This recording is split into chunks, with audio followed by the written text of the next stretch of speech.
I know the fact is, if I want to remain who I am as a person, I need to leave the country, because as a gay in Malaysia and also in a Chinese family, you don't know how you're going to live a life. Sexual orientation is not talked about, period. Let alone you're not talking about men having sex with men, so that's going to be impossible. I was really fortunate to meet a gay couple who were really looking after me. I think especially having a role model, just seeing, like actually two gay men can live together, can be like a couple, and it's not being looked down, and still have friends and family. This always been my dream. So I'm going to make this home. I'm not going to leave. There's something that I learned as well from the couple that I met. One of them actually is about hierarchy of being gay and what color plays on the top and which one is the lower. Unless you are, white, young, blonde, and then you'll be the top line of meat. That's what he said. Being Asian's kind of, like down in the food chain. It wasn't great to find out that there's such a racism in even just being gay amongst gay people. But on the other hand, it was great to be able to have someone who tell you what it is. I mean, I have to say, like growing out, being someone who never felt, like I'm good enough. And to go to another world and having all this negative message is just reinforced that I'm not good enough.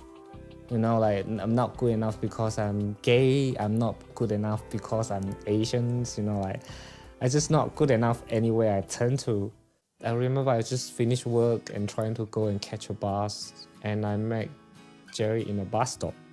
He was standing there and saw me, and then he kind of just came over and say, "Hey, I'm taking this bus, and the bus that I'm taking is going to take me to where I want to go." And then when we were in the bus, he was even waving me and asked me to sit next to him. And honestly, I have no clue. First, he was gay, and second, he actually thought that I was cute, and that never came across my mind. So I just think people actually find me attractive. Period. But I remember when I get off the bus, we didn't exchange phone number and whatsoever. And I do have this very tiny voice and say I'm going to meet this guy again and we're going to be together. I mean, I never been in a relationship where I feel that I can grow as a person. I always feel that I need to compromise as a person. But with him, it always made me feel safe and feel that I can be who I wanted to be. And I never had that before in my life, not even with my parents. I remember as very young, like 12 or 13, I questioned about my mom, why you give birth to me? Because at the time I know I'm gay, I hate myself, I hate the world. I don't know and don't feel that I can live for myself.